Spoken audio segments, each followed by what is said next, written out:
우리가 늘 교회에 나오는 것은 하나님께서 우리를 위하여 교회를 세워주셨기 때문입니다. 교회는 오늘 본문에 은혜의 보좌라 그랬습니다. 여러 표현이 있는데 은혜의 집이다.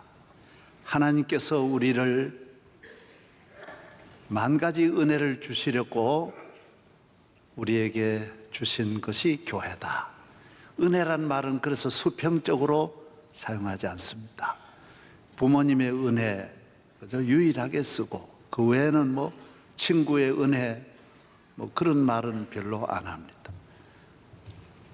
부모님의 은혜도 우리가 이 세상을 영원히 살 수 있도록 부모님도 끝없는 은혜를 주실 수는 없습니다. 하나님의 은혜의 집이 아니고는 이 세상이 주는 은혜로는 우리가 살 수가 없습니다. 그래서 전능하신 하나님께서 우리를 위하여 우리를 사랑하사 은혜의 집을 만들어 주셨습니다. 은혜란 말은 카리스란 말이 하나님의 선물이 하나님께서 우리에게 주시는 모든 것을 공급해 주시는 하나님이 서비스 하시는 곳이 우리를 사랑하사 주의 인자하심과 자비하심이 우리와 늘 같이 하는 하나님 아버지의 집이라는 것입니다. 그래서 길 잃은 자도 여기 오면 길을 찾는 것, 우는 자도 여기 오면 눈물을 닦아주십니다. 외로운 자도 여기 오면 위로를 받는 것, 가난한 자도 여기 오면 부유함을 얻고 병든 자는 치료함을 받는 것, 죄인도 여기 오면 용서함을 받는 것. 그래서 예수님은 수고하고 무거운 짐진 자들아 다 내게로 오라, 내게로 오라, 내 집에 오라. 여기 와서 은혜를 받으라는 것입니다. 음악의 최고의 거장은 베토벤입니다. 인류 역사에 하나님이 베토벤 같은 분을 우리에게 주심으로 우리가 좋은 음악을 들을 수가 있는 것입니다. 그러나 그는 아버지는 알코올 중독자예요. 그래서 집이 가난했어요. 늘 폭력에 시달리고 매맞고 상처받고 자라났고 배우지도 못하고 베토벤은 11살에 이런 악단에 들어가서 심부름하고 거기서 지나는 거예요. 또 그도 나이가 30살이 되어서 귀까지 먹는 거예요. 17살에 어머니까지 돌아가신 허전함과 외로움과 아픔과 상처를 가질 때에 그는 교회에 나와서 은혜를 받은 거예요. 우울증이 와서 죽고 싶었는데 그는 교회에 나와서 하나님이 주신 은혜로, 그래서 그가 작곡한 많은 곡이 있지만은 심포니 9, 이 아주 하나님 믿어서 하나님으로부터 주시는 은혜가 얼마나 큰지 그 찬송가에 그 노래에 베토벤의 마음이 다 담겨져 있어요. 우리 찬송가에는 13장의 베토벤이 지은 그 심포니 9 가사가 있습니다. 기뻐하며 경배하세 영광의 주 하나님, 주 앞에서 우리 마음 피어나는 꽃 같아 죄와 슬픔 사라지고 의심 구름 거치니 변함없는 기쁨의 주 밝은 빛을 주시네. 그 베토벤의 마음이 다 담겨져 있잖아요. 낙심하고 외롭고 괴롭고 슬픈 마음에 내 마음 피어나는 꽃 같아. 죄와 슬픔이 사라지고 의심 구름이 거친다. 안개가 거친다. 변함없는 기쁨의 주, 찬양하는 것. 새벽 별의 노래 따라 힘찬 찬송 부르니 주의 사랑이 되어 한맘 되게 하시네. 노래하여 행진하여 싸움에서 이기고 승전가를 높이 불러 주께 영광 돌리세. 새벽별, 새벽에 일어나서 힘찬 찬송 부르고 하루를 출발하고 일어나고 싸움에서 이기고 이긴 다음에 승전가를 부르는 아주 그 베토벤의 새로운 삶의 그 축복을 노래하고 있는 거예요. 교회는 이런 실패자, 가정을 통하여 아픔, 부모를 통한 아픔, 삶 속에서 오는 모든 이 아픔을 치료하는 곳, 회복하는 곳. 미술로는 이제 물론 미켈란젤로라든지 레오나르도 다빈치라든지 훌륭한 분이 많이 있지만은 네덜란드 사람 암스테르담의 렘브란트를 우리가 또 기억할 수 있습니다. 다 모두 성화를 많이 그렸지만은 렘브란트의 성화는 더 감동적이에요. 우리하고 아주 감동적인 성화가 많습니다. 렘브란트는 베토벤과 또 반대예요. 부모님을 잘 만나 돈도 많이 벌고 부잣집 아들로 태어나서 그림을 그리면서 처음부터 아주 그 최고 히트작을 내고 세계의 귀족들이 와서 그 그림을 사므로 20대에 벌써 부자 재벌이 돼. 개인 저택만 해도 5층짜리를 살 정도로 그 당시에 얼마나 잘 나가던 사람이에요. 그래서 결혼도 잘하고 화려했지만은 그의 삶이 무너지는 거예요. 경제가 어려워지고 투자한 거 다 실패하고 아이를 넷 낳았는데 셋이 죽습니다. 또 아내는 30살에 또 죽습니다. 시리에 빠집니다. 그 아들 하나도 27살에 또 죽습니다. 그래서 세상이 그런 거 모르잖아요. 돈만 있고 인기 있으면 다 능력 있으면 되는 줄 알지, 세상에 이런 함정이 있고 이런 고통이 뒤따르는 건 우리가 모르지 않습니까?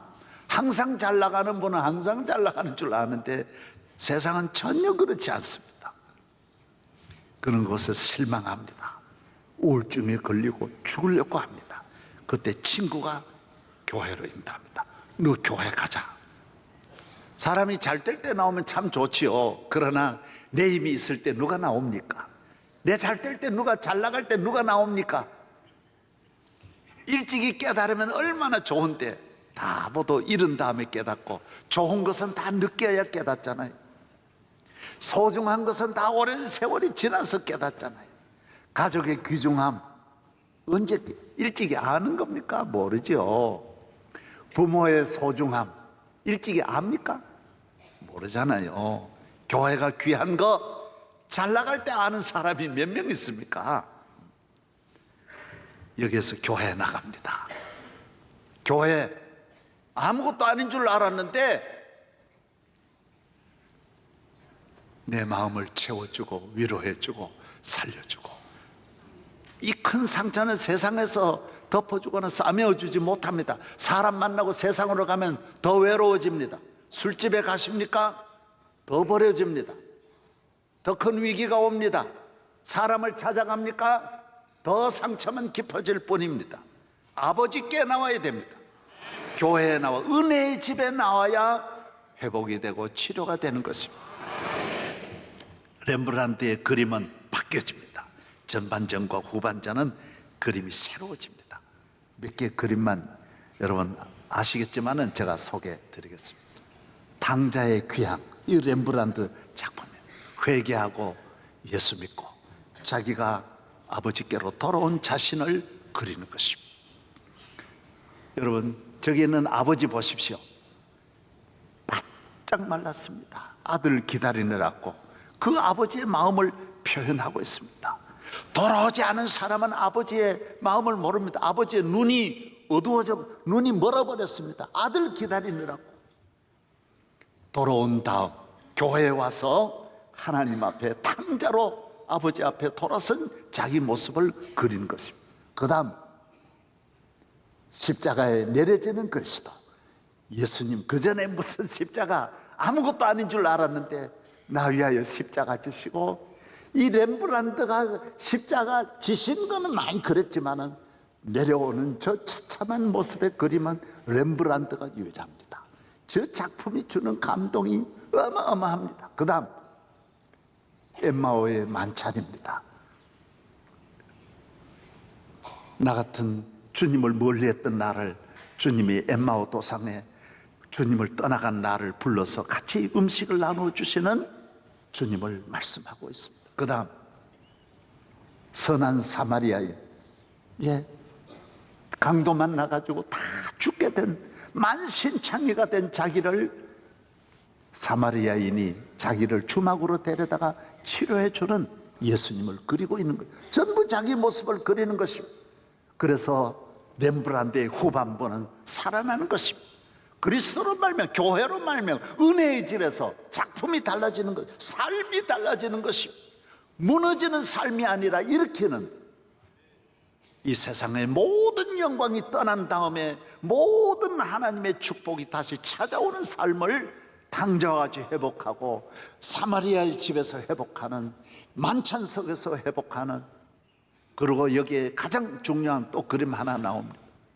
엠마오의 길, 이건 원작입니다. 조금 작품이 그런데 다 원작 그대로입니다. 엠마오 도상에 실망에 잠겨서 내려가는 자기를 찾아오신 주님, 감동을 주어서 올라오게 하시는 엠마오 도상에 자기를 그리고 있는 것, 주님을 만난 그림을 그리고 있는 것입니다. 그 다음 저를 보세요. 다음 없습니다. 저를 보세요. 이거 뭐 그림만 배우는 게 아닙니다. 우리가 교회로 갈 때 교회가 어떤 곳이냐? 베토벤을 회복하고 렘브란트를 회복하고 개인이나 가정이나 국가를 이 아버지 은혜의 집에서 회복하는 것입니다. 사람은 이걸 잘 모릅니다. 아버지 집, 교회가 은혜의 집이라는 걸 모릅니다. 우리가 가야 할 길은 오직 아버지 집으로, 교회로 가는 길. 그래서 시온의 대로라고 했습니다. 교인에게는 여러 길이 필요한 게 아닙니다. 은혜의 집은 하나밖에 없어요. 이 집을 발견하지 못하면 평생 방황하게 돼 있어요. 다른 집은, 다른 길은 은혜의 길이 아니라는, 다른 집은 은혜의 집이 아니라는 것. 함정의 집이에요. 주는 것 같지만은 빼앗는 집이에요. 온갖 죄악과 저주와 죽음이 있는 이 세상의 집과는 아버지 집은 다르다라는 거예요. 우리를 살리는 집이요, 회복하는 집이요, 치료하는 집이요, 은혜와 축복을 내리시는 아버지 집이라는 것입니다. 우리가 가야 할 곳은 다윗이 말한 대로 우리는 평생의 아버지 집으로, 하나님 아버지께서 우리를 위하여 주신 아버지 집의 소중함을 알아야 된다는 것입니다.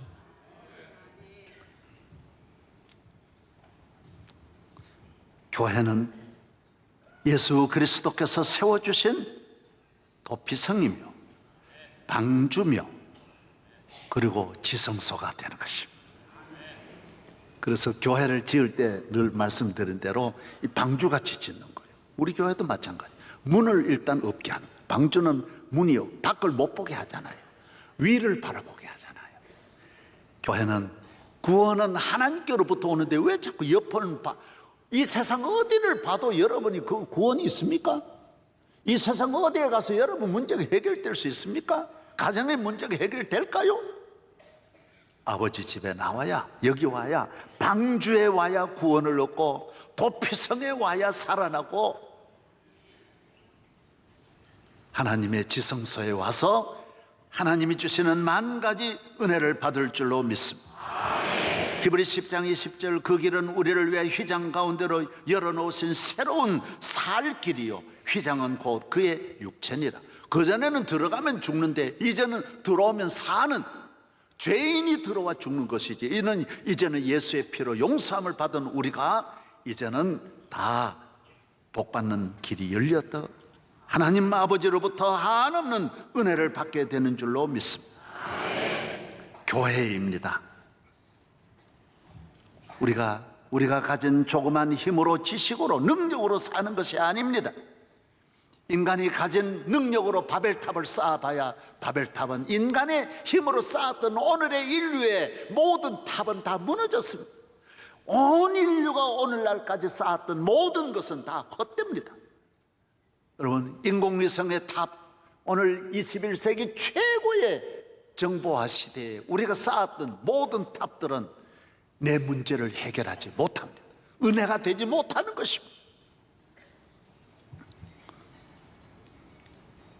하나님을 떠나서 우리가 우리 스스로 내 힘으로 살렸고 저수지를 만들었지만은, 물을 저장했지만은 그 물은 물을 가두지 못할 터진 웅덩이라고 예레미야 2장 13절에 말씀하고 있습니다. 내 백성이 두 가지 악을 행하였나니 곧 그들이 생수에 거는 데는 나를 버린 것과 스스로 웅덩이를 판 것인데 그것은 그 물을 가두지 못할 터진 웅덩이니라. 우리가 하나님을 떠나서 가지고 있는 우리의 힘은 탑같이 그만 머물러 있습니다. 하나님의 은혜처럼 끊임없이 공급되는 은혜가 아닙니다.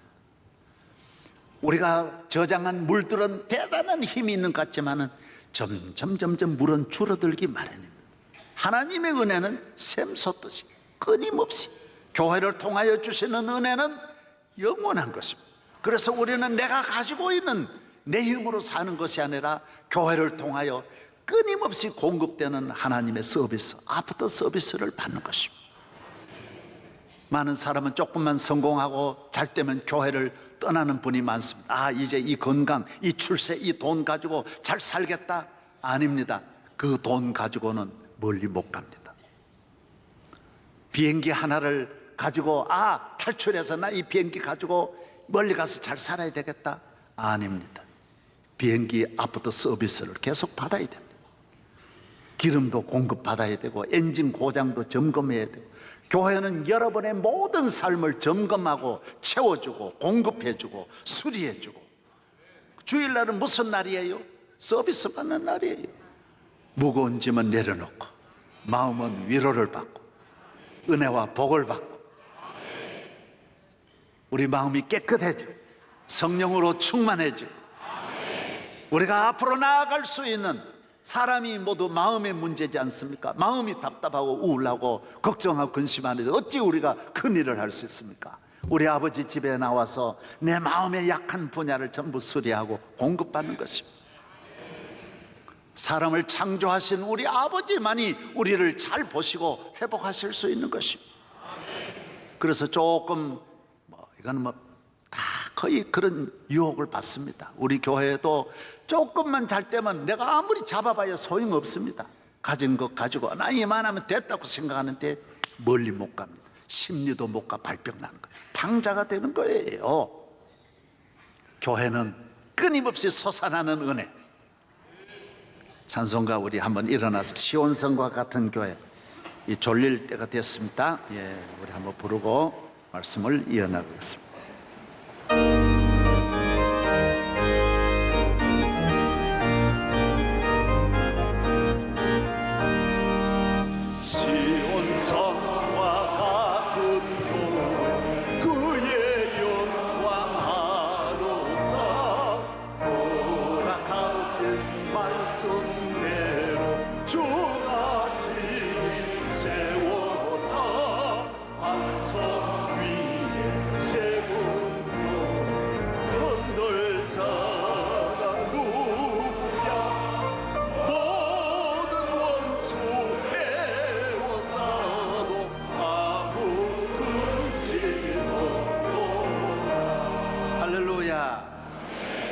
보세요. 그러니까 도피성이에요.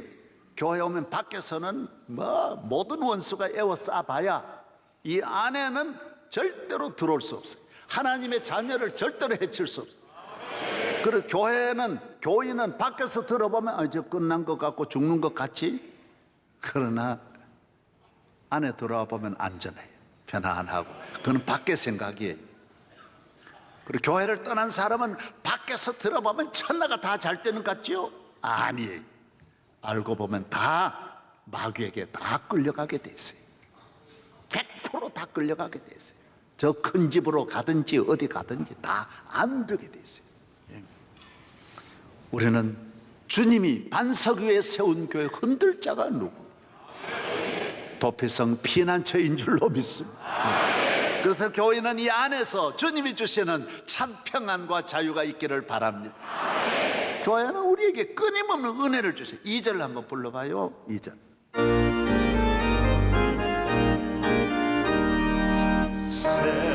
생명샘이 솟아나와 모든 손도 마시니 언제든지 흘러넘쳐 부족함이 없도다.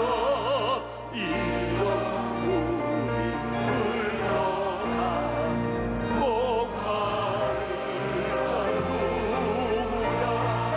주의 은혜 풍족하여 넘치고도 넘친다.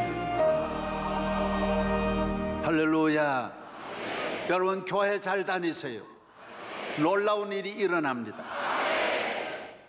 렘브란트와 같이, 베토벤과 같이, 에디슨과 같이, 링컨과 같이 교회 잘 다녀보세요.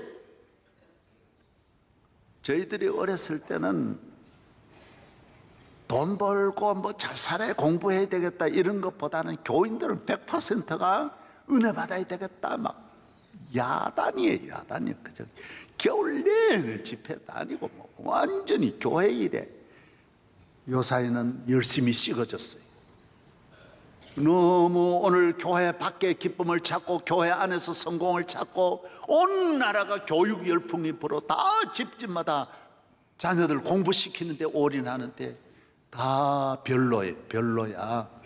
우리는 공부시키려고 하나 안 해도 놀라운 은혜를 주시는데, 놀라운, 잘 살려고 하지 않아도 놀라운 은혜를 주시는데, 별로도 어려서부터 잘 살려고 하는데 잘 살지 못하고 너도 나도 행복하려고 하고 행복에 맞추는데 행복은 없는 거예요. 10명의 자녀도 쉽게 기르는데 하나도 못 길러가지고 쩔쩔매. 왜 그래요? 교회를 통하여 샘솟는 생수의 은혜가 주어지지 않기 때문에, 은혜를 안 받고 하니까 힘들고 피곤해 그러는 거예요. 앉으시기 바랍니다. 예수께로 가야 합니다. 방주로 가야 합니다. 도피성으로 가야 합니다. 피난처 되시는 주님에게로 가야 합니다. 교회는 은혜의 집이에요. 모든 분에게 은혜를 주는 한없는 평생에, 우리 성가대가 오늘 찬양한 대로 교회는 주의 인자하심이 항상 뒤를 따른다. 주의 선하심과 인자 뒤에 따라와요. 여러분의 가는 길에 가마가 따라오는 거, 여러분의 가는 길에 경호차가 따라, 여러분의 가는 길에 의료진이 따라, 여러분의 가는 길에 필요한 물질이 따라오고, 여러분의 가는 길에 유학의 길이 열리고 성공의 길이 열리고 행복의 길이 뒤따라온다는 거예요. 따라오고. 그래서 다윗은 내 잔이 넘친다 그랬어요. 황열병은 모기에 의해서 전염이 되는 것입니다. 이것을 알기까지 우리 인간은 1900년 동안 이 진리를 몰랐어요. 전염병인 줄 알았어요. 모기에 의해서 전염되는 줄로 알았어요. 그냥 또 전염되는 줄 알았어요. 1793년 황열병으로 미국에는 15만 명이 죽었고요, 펜실베니아주는 한 주에 10분의 1이 황열병으로, 세계가 수없이 해마다 죽어가도 황열병의 원인이 어디 있는지 몰랐어요. 제일 처음에 이걸 1804년 스터벤스 퍼스라고 하는 펜실베니아 의대의 교수이신데, 황열병 들린 사람에 의해서 전염이 된다라고 생각했어요. 그런데 그 사람은 직접 그 전염병 들린 사람의 토사물을 자기 손에 집어 주사를 놓기도 하고 팔에 주입시키기도 하고 토한 걸 직접 먹어보기도 하지만 그 전염이 안 되는 것이 증명됐어요. 그런데 이게 오리무중이에요. 1세기가 흐르도록 알 수가 없어요. 1900년에 되어서 1900년에 잔 홉킨스 대학의 외과 의사 제시 레시아라고 하는 의사가 큐바에 파견이 되었는데 큐바가 황열병이 많은 거예요. 여기서 전임자들이 모두 찾아낸 거, 이상하다, 이 황열병이 도대체 어디에서 오느냐. 이 사람이 찾아낸 거, 황열병은 모기에서 전염된다. 모기에서 온다. 황열병 바이러스를 가진 모기가 바이러스를 인간에게 심어준다, 전달한다. 이걸 처음으로 발견한. 그래도 아무도 안 믿으니까 이 사람은 황열병 바이러스가 있는 모기를 자기 몸에 주사를, 이 침을 맞게 해가지고 2주 만에 자기가 죽으면서 봐라 그러고, 그래서 우리 온 인류를 황열병에서 건져내는 그것만 알면, 바이러스만 알면 바로 이제 약이 개발되는 건 금방 개발되는 거니까. 그래서 온 인류를 황열병에서 건져내려고 한 사람이 직접 황열병 바이러스 모기에게 물려 죽는 거예요. 교회가 뭔지 아세요? 온 인류의 죄에, 황열병에 걸린 인류를 건지기 위해서 하나님의 아들이 오셔서 직접 본인이 죄인이 되는 거예요. 자기 스스로가 앉을 수도 있는 걸 자기가 짊어지시고 십자가를 짊어지시면서 온 인류를 죽이는 저주와 멸망과 모든 죄가 마귀로부터 오는데, 죄와 마귀를 다 멸하시고 우리를 건져주시고 살려주시고 다 해방시켜 주시고, 교회를 통하여 이 병에 걸리지 않는 것만 장사가 아니니까 만복을, 은혜를 또 내려주시는 줄로 믿습니다. 이게 교회예요. 이걸 알아야 돼요. 그래서 교회는 생명 걸고 나오기만 하면 사는 거예요. 나오기만 하면. 나오는 기회를 미루면 안 돼요. 슬쩍슬쩍 미루고 농담같이 생각하다가 롯의 아들 사위들처럼 뭐라 그렇습니까? 당신이나 잘 나가시죠. 이러다가 당하면 안 돼요. 저는 똑똑한 사람, 최고의 과학자, 지성인, 웃기는 소리처럼 하다가 망하는 걸 한도 없이 봤어요. 모두 좀 있다고 해가지고 큰 소리치고, 목사님 오늘도 말씀 잘하시네요. 얼마 안 있으면 후회할 텐데요. 이거 목사님이나 잘 믿으시죠? 목사님 또 전도하려고 오셨죠? 여러분, 가슴을 치고 후회하지만은 때가 늦는 거예요. 지나면 늦는 거예요. 우리 대한민국이 예수 교회 없었다라면 대한민국이 뭐가 됐겠어요? 이 세상에 가장 비참한 나라가 예수 믿고 이 나라가 살아난 줄로 믿습니다. 기회를 놓치면 안 돼. 교회에 나오는 기회를 놓치면 안 돼. 6.25에 북한에 한문 철수하는 거, 내가 오늘 그것도 잠깐 봐요. 교회 생명 걸고 잡아야 돼요. 생명. 천하 다 잡을 필요 없어. 그건 은혜가 아니야. 그거는 은혜만 주시면 얼마든지 기회가 다 있어.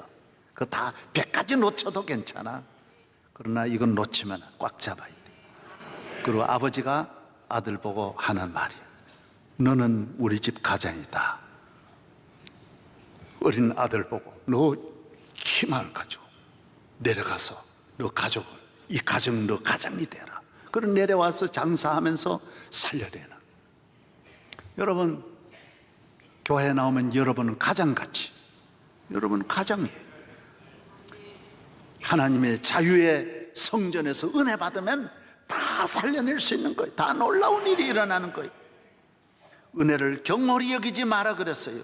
히브리서 2장 3절 등한히 여기지 말아라는 거예요. 하나님의 아들이 저렇게 죽어서 하나님의 아들이 만들어준 은혜의 집에 나가는 걸 경홀히 여기지 말아라. 그래서 에서를 히브리서 12장 자세히 말하죠. 이삭의 아들 에서와 야곱이 있지 않습니까? 두 형제예요. 에서와 야곱이 있는데